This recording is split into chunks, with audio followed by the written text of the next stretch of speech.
Good morning, students. We are discussing chapter number 5, that is organization. So, today is our topic of discussion is organizational structure.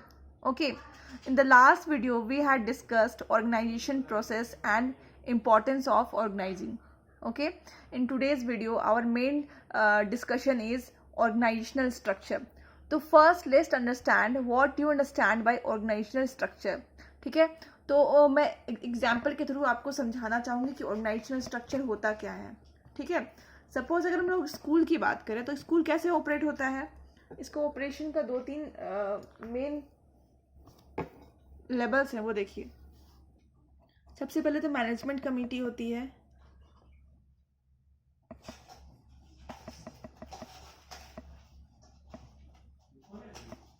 Okay, सबसे पहले management committee होती है. किसी भी school की मैं बात कर रही हूँ, जनरल स्कूल की. ओके, सबसे पहले में क्या होता है, एक मैनेजमेंट कमेटी होती है. उसके नीचे आते हैं प्रिंसिपल. उसके नीचे फिर आते हैं वाइस प्रिंसिपल. उसके नीचे आते हैं एचएम. एचएम मीन्स सब्जेक्ट्स के हेड जो होते हैं. ओके, उसको हम लोग क्या बोलते हैं, एचएम्स. फिर उसके नीचे कौन आते हैं, डिफरेंट टीचर्स, मतलब teachers of all subjects. Okay, ये देखिए मैनेजमेंट कमेटी आया, फिर प्रिंसिपल, फिर वाइस प्रिंसिपल, फिर एचएम्स, देन टीचर्स. ओके, ये जो स्ट्रक्चर बना, this structure is called organizational structure. ठीक है, और ये कहाँ पे हम लोग यूज करेंगे, ये कोई भी स्कूल को मैनेज करने में या तो फिर कोई भी स्कूल को ऑपरेट करने के लिए हमें कौन सा स्ट्रक्चर चाहिए, ये स्ट्रक्चर चाहिए. ओके, तो this structure is required to manage any school. In the same way वो जो ऑर्गेनाइजेशन होता है उसको भी ऑपरेट करने के लिए ऐसे ही कुछ लेवल्स की ज़रूरत होती है, जिसको हम लोग क्या बोलते हैं, ऑर्गेनाइजेशनल स्ट्रक्चर. अभी देखिए, ये जो मैनेजमेंट कमेटी है, ये स्कूल का ऑब्जेक्टिव्स डिफाइन करेगी कि स्कूल का क्या ऑब्जेक्टिव्स है, क्या क्या फॉलो करना है, किस चीज़ों को अचीव करना है, कहाँ फोकस करना है. ठीक है, यही सेम गोल्स को फिर ये जो प्रिंसिपल है वो मैनेज ऑब्जेक्टिव्स को ध्यान में रख करके, जो कि ऑब्जेक्टिव्स कौन बनाया है, मैनेजमेंट कमेटी. ऑब्जेक्टिव्स को ध्यान में रख करके जो प्रिंसिपल होते हैं वो पॉलिसीज बनाते हैं. ओके, फिर पॉलिसी को फर्दर डेलीगेट करते हैं किसको, वाइस प्रिंसिपल को. ओके, ताकि डेलीगेशन ऑफ अथॉरिटी हो सके. देन अगेन अब इसको इम्प्लीमेंट कराने के लिए वाइस प्रिंसिपल क्या करती हैं, नीचे एचएम को बताती हैं. फिर एचएम्स क्या करते हैं, टीचर्स के थ्रू सारे पॉलिसीज प्रोग्राम्स को इम्प्लीमेंट कराते हैं. तो इसको हम लोग क्या बोलते हैं, ऑर्गेनाइजेशनल स्ट्रक्चर. मतलब एक यहाँ पे लिखा हुआ है मैंने ऑर्गेनाइजेशनल स्ट्रक्चर का एक छोटा सा मीनिंग के फॉर्म में, a framework within which an organization operate. Organizational structure क्या है, एक फ्रेमवर्क है. जैसे ये देखिए एक फ्रेमवर्क है. ओके, ये फ्रेमवर्क है. ठीक है, इसमें क्या होता है, स्कूल कमेटी क्या कोई भी स्कूल ऑपरेट करता है इसी फ्रेमवर्क के अंदर. In the same way organizational structure क्या है, एक फ्रेमवर्क है जिसमें कोई भी ऑर्गेनाइजेशन क्या करता है, ऑपरेट करता है. इसका इससे भी सिंपल मीनिंग अगर आपको सुनना है तो ये है कि अगर हम लोग ह्यूमन बॉडी की बात करें तो हमारा ह्यूमन बॉडी क्या है, किस पे डिपेंडेंट है, स्केलेटन पे डिपेंडेंट है. हर एक इंसान का स्केलेटन का साइज और हाइट बोलो तो इसलिए अलग अलग है क्योंकि उसका जो स्केलेटन का जो स्ट्रक्चर है वो अलग अलग है. तो वही जो स्ट्रक्चर है, जैसा जिसका स्ट्रक्चर होगा वैसे ही उसकी बॉडी फॉर्म होती है.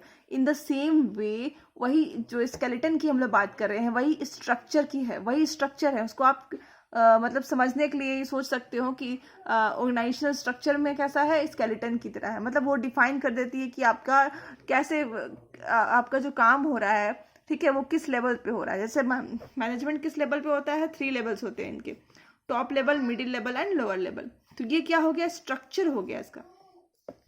तो ऑर्गेनाइजेशनल स्ट्रक्चर क्या है, एक फ्रेमवर्क है जहाँ पे हमारा पूरा का पूरा ऑर्गेनाइजेशन ऑपरेट करता है.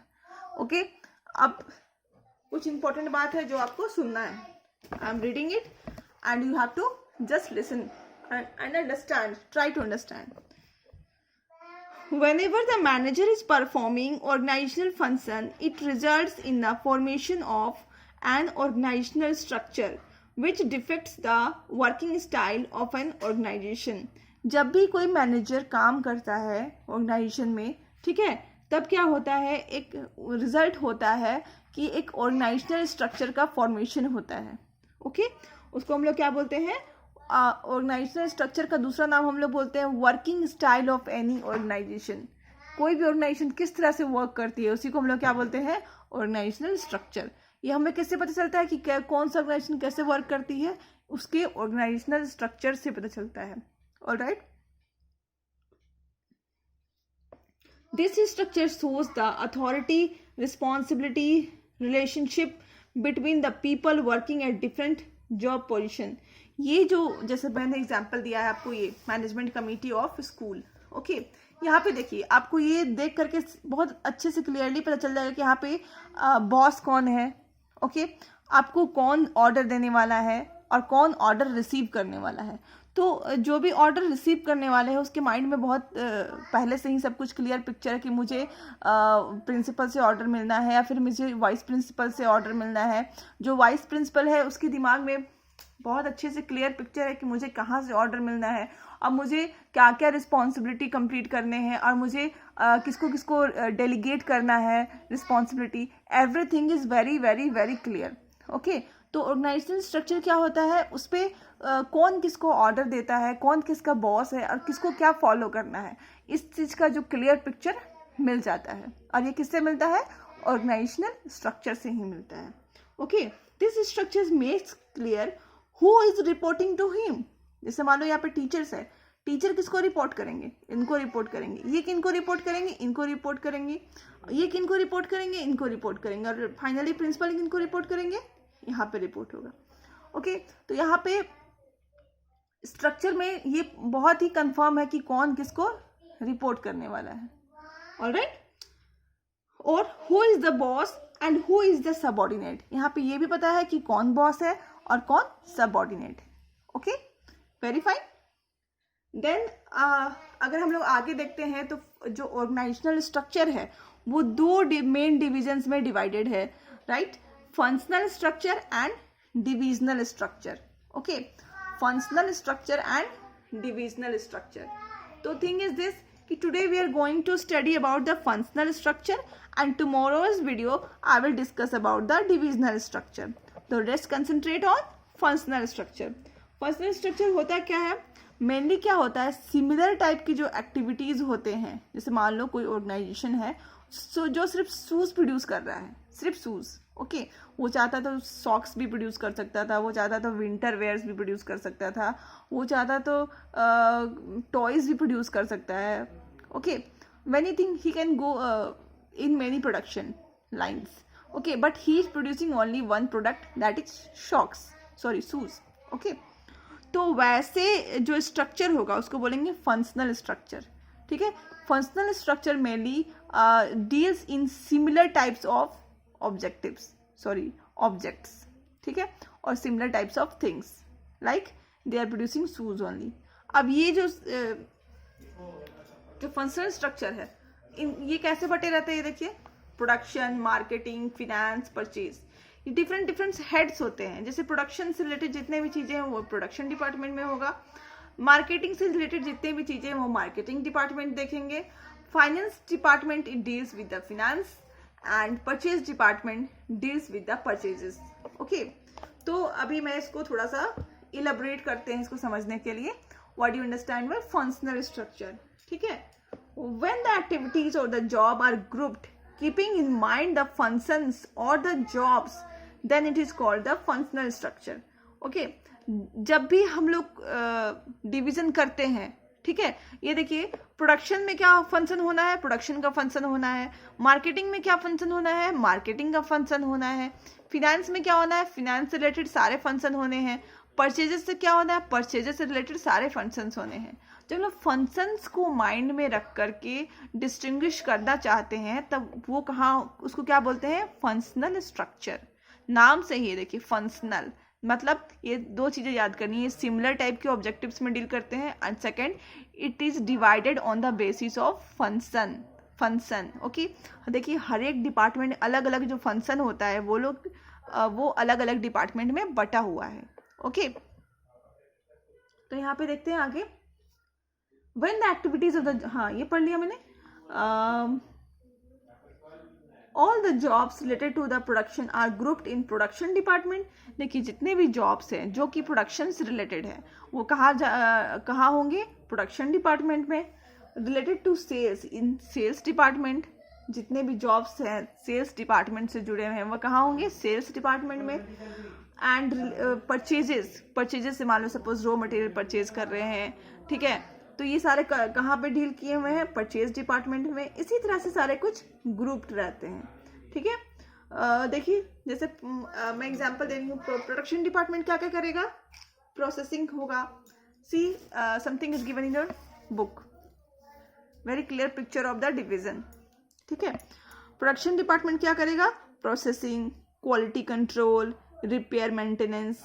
ओके, मार्केटिंग डिपार्टमेंट किस में इन्वॉल्व है, advertisement, advertising, sales, okay, customer services, research. Okay, finance is capital structure, मतलब कैसा होना चाहिए कैपिटल स्ट्रक्चर, आपने पढ़ा है कैपिटल स्ट्रक्चर दो चीज से बनती है, डेब्ट कैपिटल एंड ऑनरशिप कैपिटल। तो कितना डेब्ट कैपिटल एक्वायर करना चाहिए, कितना ऑनरशिप कैपिटल एक्वायर करना चाहिए, ऑलराइट। फिनेंस प्लानिंग, कैसे फिनेंस को प्लान करना है, okay. Purchase of raw material, purchase of inputs and record machineries, record of purchase, ये सारे मतलब जितना भी परचेज से रिलेटेड जितनी भी चीज़ें होती हैं वो कौन मैनेज करती है, परचेज डिपार्टमेंट।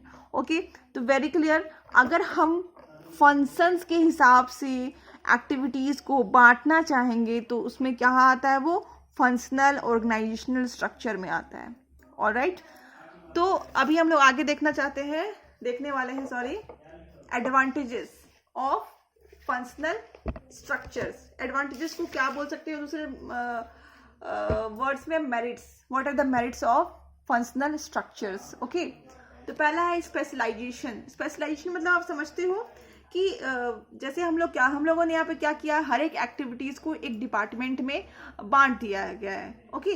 अभी यहाँ पे क्या कर रहा है, प्रोडक्शन, ये जो बंदा है वो सिर्फ प्रोडक्शन डिपार्टमेंट से रिलेटेड है, तो ये जितने भी जॉब कर रहे हैं या तो जितने भी जॉब अभी तक किया है इन्होंने सिर्फ प्रोडक्शन डिपार्टमेंट से किया है।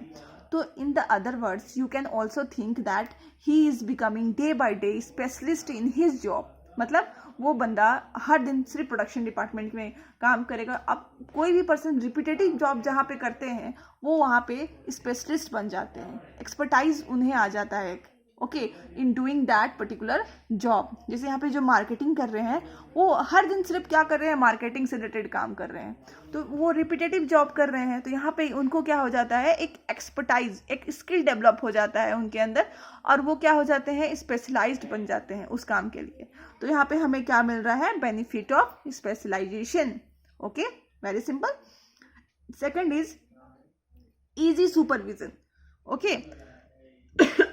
Sorry, the supervision becomes familiar with the type of task to be performed because all the tasks are related to one function only. As a result, he can supervise and guide the employees who are performing those activities. Okay, supervision मतलब होता है कि बीच बीच में आकर के work को देखना कि वर्क ठीक से प्रोग्रेस हो रहा है या फिर नहीं हो रहा है।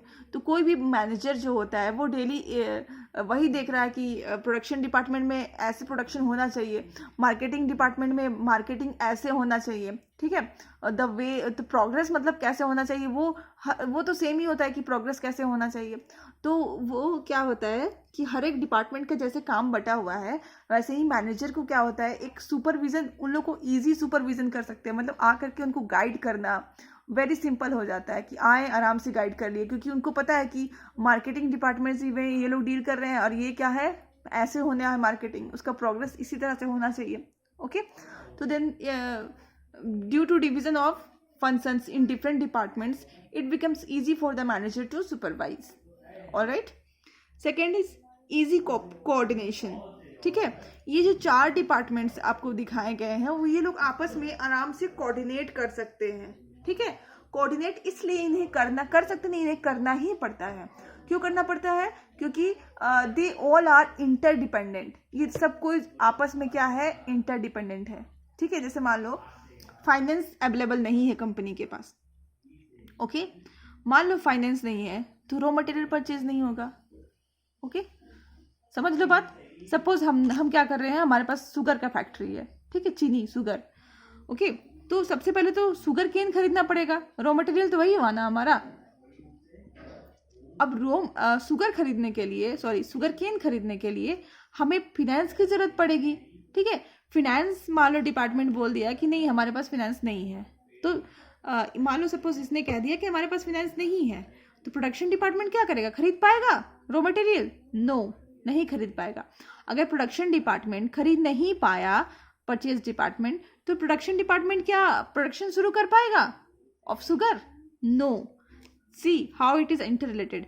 फिनेंस के अगर फिनेंस डिपार्टमेंट बोल दे कि हमारे पास पैसा ही नहीं है, अरेंज नहीं हो पा रहा है फिनेंस, तो क्या purchase department raw material purchase कर पाएगा? आंसर इज नो, ठीक है। फर्दर अगर बात करें, प्रोडक्शन डिपार्टमेंट अपना प्रोडक्शन स्टार्ट कर पाएगा on time? No. Why? Because there is no raw material, okay. अगर हमारा प्रोडक्शन ही नहीं हुआ तो हम लोग मार्केटिंग किसका करेंगे? एडवर्टाइज किसका करेंगे? हमारे पास तो गुड्स ही नहीं है, ओके। तो इस तरह से ये जो चारों डिपार्टमेंट है आपस में इंटरलिंक्ड होते हैं, तो इनको कोऑर्डिनेटली स्मूथली फंक्शन करने के लिए एक दूसरे के साथ कोऑर्डिनेशन इन्हें करना पड़ता है, okay. So going towards the 4th point, increasing managerial efficiency, okay. मतलब जो मैनेजर का एफिशिएंसी है वो हेल्प करता है कि वो इंक्रीज हो जाए। एफिशिएंसी मतलब less wastage of resources and more utilization of resources, okay. तो मैनेजर की जो क्या है एफिशिएंसी बढ़ जाती है, ठीक है। I am reading it out. Manager of one department are performing same type of function again and again, which makes them specialized and improves their efficiency. इसका मतलब ये है कि देखो इसका मैनेजर अलग है, इस डिपार्टमेंट का, इस डिपार्टमेंट का मैनेजर अलग है, इस डिपार्टमेंट का मैनेजर अलग है, एंड इस डिपार्टमेंट का मैनेजर अलग है। ये प्रोडक्शन डिपार्टमेंट का जो मैनेजर है वो डेली क्या देख रहा है कि how the production process is going on. Marketing department के जो मैनेजर्स है वो भी यही देख रहे हैं how the marketing is going on day by day, okay.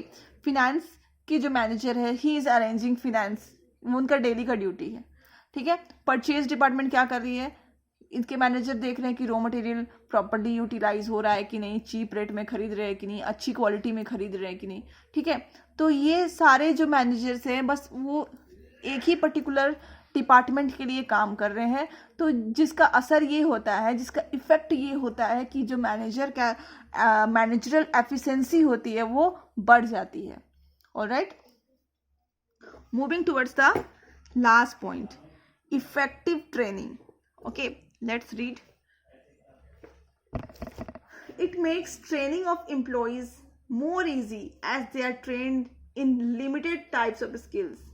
Employees of production departments are giving training of production techniques only. मतलब देखिए ट्रेनिंग बहुत ही सिंपल हो जाती है और बहुत ही इजी हो जाती है, क्योंकि एक बंदा, एक एम्प्लॉई है, he has to trained only for a single department. That means मान लो अगर एक पर्सन है, मिस्टर ए है यहाँ पे, ही स्टैंडिंग, मिस्टर ए है यहाँ पे, सपोज मिस्टर ए को क्या करना है, चारों डिपार्टमेंट के लिए ट्रेन करना है, तो सोचो कितना मुश्किल होगा, ओके, बहुत ही मुश्किल होगा। बट अगर मिस्टर ए को सिर्फ एक डिपार्टमेंट के लिए ट्रेन करना हो तो इट्स वेरी सिंपल, ओके। तो यहाँ पे वही बोला जा रहा है कि ऐसे तो फंक्शन बढ़ गया है डिपार्टमेंट वाइज, तो किसी भी एक एम्प्लॉय को सिर्फ एक डिपार्टमेंट के लिए ट्रेन किया जाता है, तो वो बहुत ही इफेक्टिव रहता है एंड ईजी रहता है, okay. As we know, everything has advantage and at the same time it has disadvantage also. मतलब हर एक चीज़ की एडवांटेज और डिसएडवांटेज दोनों होती है। तो अब आपको क्या देखना है, डिसएडवांटेज देखना है, ओके। पहला डिसएडवांटेज है difficulty in achieving organisational goal. बताओ पहला डिसएडवांटेज यही है कि there is a difficulty in achieving organisational goal. Organisation goal मतलब जो ऑब्जेक्टिव्स होता है ऑर्गेनाइजेशन का, या तो जो एम होता है, उसको अचीव करना थोड़ा डिफिकल्ट होता है। कैसे? इसलिए क्योंकि ये चारों डिपार्टमेंट्स के बीच में राइवलरी चलती है। राइवलरी मतलब जेलसी की भावना रहती है कि सारे लोग क्या सोचते हैं कि मेरा डिपार्टमेंट सबसे अच्छा है, मेरा डिपार्टमेंट सबसे ज़्यादा काम करता है, ओके, और my department is the best. अगर मैं सपोज, ये फाइनेंस वाला सोचता है कि सपोज मैं अगर फाइनेंस ही रोक दूँ तो ये सारे डिपार्टमेंट क्या करेंगे? कुछ नहीं करेंगे, ठीक है, हाथ पे हाथ रख के बैठ जाएंगे, ठीक है। परचेज सोचता है कि मैं अगर परचेज ही ना करूँ, ठीक है, तो ये बाकी सारे डिपार्टमेंट क्या करेंगे? पैसे, ये फाइनेंस वाला अपना पैसा रखा रहेगा, ठीक है। तो at the same time every department thinks that he is the best, okay. तो सबके बीच में क्या है? एक राइवलरी चल रही है कि I am the best, I am the best, and मतलब अगर मैं ये काम ना करूं तो बाकी सारे डिपार्टमेंट्स कुछ नहीं कर पाएंगे, ओके।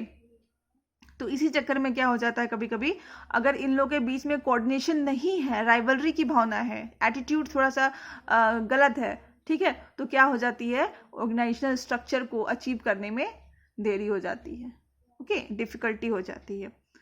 तो first point is clear. Second is departmental head attitude, मतलब जो डिपार्टमेंट के जो हेड होते हैं उनका एटीट्यूड पे बहुत सारे चीज डिपेंड करता है, उनके थिंकिंग पे बहुत सारा चीज डिपेंड करता है। अगर मान लो यहाँ पे दो लोग हैं, दोनों के बीच में कोई कन्फ्लिक्ट है, दोनों के हेड में कोई कन्फ्लिक्ट है, मान लो फाइनेंस डिपार्टमेंट वाले का हेड है, इसके हेड है मिस्टर ए एंड इसके हेड है मिस्टर बी, ठीक है, इस दोनों हेड में कोई कन्फ्लिक्ट है, कन्फ्लिक्ट मतलब लड़ाई झगड़ा चल रहा है, तो फिर कुछ ईगो का इशू है, कुछ भी इशू है, तो ये लोग क्या करेंगे? अपना जो कन्फ्लिक्ट है वो दिखाने लग जाएंगे, एंड उससे क्या होगा? ऑर्गेनाइजेशन को बहुत सारा लॉसेस हो सकता है, क्योंकि हो सकता है ये टाइम पे फिनेंस इशू ना करे, तो ये बेचारा फिनेंस खरीद नहीं पाया, मतलब रॉ मटेरियल नहीं खरीद पाए, या फिर इसने टाइम से फिनेंस दे दिया तो भी ये ना खरीद पाए, राइवलरी दिखाने के लिए, okay.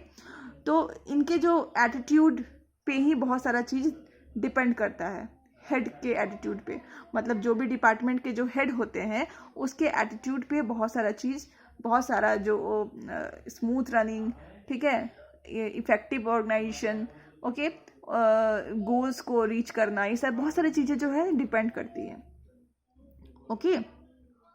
Third is difficulty to fix accountability, okay. Accountability मतलब होता क्या है, अभी ये बात समझना पड़ेगा, ठीक है। मान लो मिस्टर ए हैं, ठीक है, मिस्टर ए हैं, तो मिस्टर ए को एक काम मिला, ठीक है, उसको बोलते हैं अथॉरिटी मिलना, ठीक है। एक काम मिला कि आप जाओ, जाकर के सारा रॉ मटेरियल खरीद के ले आओ, ठीक है। He went to the market and purchase all the raw material, ठीक है। तो अकाउंटेबिलिटी मतलब होता है कि अगर मान लो मैं किसी को कोई काम दे रहा हूँ या दे रही हूँ, ठीक है, और अगर वो अपना काम सही तरीके से नहीं करता है तो मैं उसको क्या करूँगी? उसको बोलूँगी कि हाँ भाई, आपने ये काम क्यों ठीक से नहीं किया। मैं मतलब उससे क्वेश्चंस पूछूंगी, ठीक है, why you didn't done your work on time, मतलब आपने अपना काम क्यों नहीं टाइम से किया। This is called accountability. तो यहाँ पे क्या हो जाता है कि अकाउंटेबिलिटी फिक्स करना थोड़ा डिफिकल्ट हो जाता है, ठीक है। And last is inflexibility. Inflexibility, I think it's visible now. Last is inflexibility. Okay. ये देखिए, हर एक एम्प्लॉय को एक ही फंक्शन करने के लिए ट्रेन किया गया है, ठीक है। जिस डिपार्टमेंट के में वो बिलोंग करते हैं तो वो सिर्फ क्या कर सकते हैं? उसी डिपार्टमेंट के लिए काम कर सकते हैं, ठीक है। जो मार्केटिंग डिपार्टमेंट का है वो प्रोडक्शन डिपार्टमेंट का भी फिट नहीं बैठेगा, जो फिनेंस डिपार्टमेंट का है वो परचेज डिपार्टमेंट में फिट नहीं बैठेगा। क्यों? क्योंकि ये जो एम्प्लॉई जो यहाँ काम कर रहे हैं उसको सिर्फ इसी डिपार्टमेंट के लिए ट्रेन किया गया है, इसीलिए थोड़ा सा एम्प्लॉई को आप दूसरे डिपार्टमेंट में शिफ्ट नहीं कर सकते हैं। तो ये क्या है? इनफ्लेक्सिबिलिटी है। ये इस चीज़ से क्या हो जाती है? इनफ्लेक्सिबिलिटी क्रिएट हो जाती है, ओके। तो this video is little longer, okay, but try to listen it. Till then, keep learning and thank you.